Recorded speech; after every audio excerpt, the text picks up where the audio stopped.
Kan sisik tersebut hanya muncul pada jari tengah saja. Namun ada juga yang rata-rata di semua jari, bahkan bagian belakang. Keturunan dari ayam yang mempunyai sisik batu rantai akan mewarisi gen dari induknya.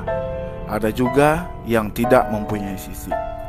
Kelebihan sisik batu rantai antara lain memiliki pukulan yang sangat keras dan memberikan efek yang sangat panas pada lawan. Hal itu menjadikan lawan mudah kabur meski pertandingan belum usai. Namun sisik batu rantai memiliki kekurangan. Dia mudah terkena bubul dan juga gampang turut urat. Namun untuk mengantisipasinya, ayam harus sering-sering diumbar di pasir agar terhindar dari bubul dan turun urat. Di urutan kedua ada sisik batu lapak. Sedikit berbeda dengan batu rantai, namun sama-sama mempunyai sisik di telapak kakinya. Batu rantai sisiknya berada di telapak jari, sedangkan batu lapak bertempat pada telapak kaki. Konon sisik ini tergolong langka, jadi sangat jarang dijumpai. Apalagi mitosnya sisik ini memiliki kekuatan mistis. Seram juga ya. Infonya, ayam yang terkena pukulan dari sisik batu lapak di bagian tertentunya bisa tiba-tiba mendadak lemas. Wah, gawat. Kayak punya mesin sedot tenaga gitu. Apalagi arah pukulannya tepat di bagian kepala belakang. Bisa dipastikan lawan langsung linglung dan tak berdaya. Di urutan ketiga ada sisik batu karang. Seperti namanya, sisik ini pecah-pecah kecil seperti batu karang. Konon sisik ini mempunyai pukulan yang mati. Namun untuk jenis pecahan yang menyeluruh di semua jari-jari itu cukup sulit ditemukan, karena gen ini tidak mudah diturunkan ke anaknya. Sisik batu karang mempunyai karakter dengan pukulan yang cepat serta akurasi yang tinggi. Ia mampu menyerang dengan tiba-tiba dan selalu diarahkan ke belakang bagian kepala lawan. Di urutan keempat ada sisik Tanjung Karang. Jenis sisik ini mempunyai kesamaan dengan sisik batu karang. Hanya saja Tanjung Karang lebih berfokus pada satu jari yang ada di bagian belakang. Untuk mengetahuinya, kita bisa langsung mengecek pada jari kaki bagian belakang. Jika terdapat sisik yang pecah, maka bisa dipastikan kalau itu adalah sisik Tanjung Karang. Apalagi jika pecahannya di semua sisik, sudah pasti jos mas bro. Di urutan kelima ada sisik beras tumpah atau sisik naga banda. Dikatakan naga banda karena bentuk sisiknya kecil-kecil dan rapat seperti sisik naga. Atau kamu juga bisa menyamakan dengan kulit salak pondok yang sisiknya tersusun rapi. Mungkin kata banda itu diambil dari kata pondok ya, tapi itu cuma kira-kira saya aja. Tapi ada juga loh istilah lain untuk sisik jenis ini. Ada yang menyebut beras wutah, ada juga sebutan lain seperti tabur beras. Menurut saya, julukan atau sebutan yang memiliki perbedaan di setiap daerahnya saja. Sisik ini mampu membuat lawan merinding hingga membuat lawan terdiam sesaat jika terkena pukulan dari sisik beras tumpah ini.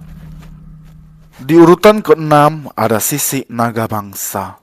Secara umum, sisik ini terlihat besar-besar dan tidak beraturan.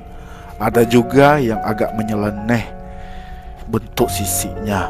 Biasanya ada satu atau beberapa sisik yang melingkar tanpa putus seperti gelang gitu. Istilah kerennya ubet, dan modelnya pun kebanyakan tidak sama antara kiri dan kanan. Yang lebih istimewa, jika kamu menemukan lingkaran sisik yang sejajar dengan letak jalunya, bisa dipastikan itu sisik ayam pukul jalu. Karena kita bertanding, si Jalu pasti akan dapat mangsa entah di ronde yang keberapa, tapi pasti dapat tuh. Di urutan ketujuh ada sisi naga temurun.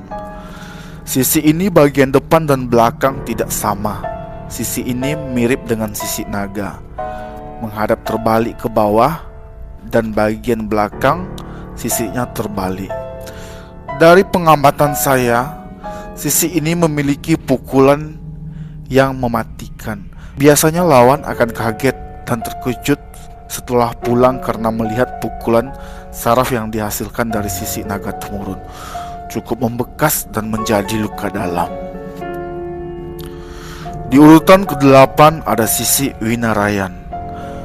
Sisi ini hampir sama dengan sisi naga mangsa.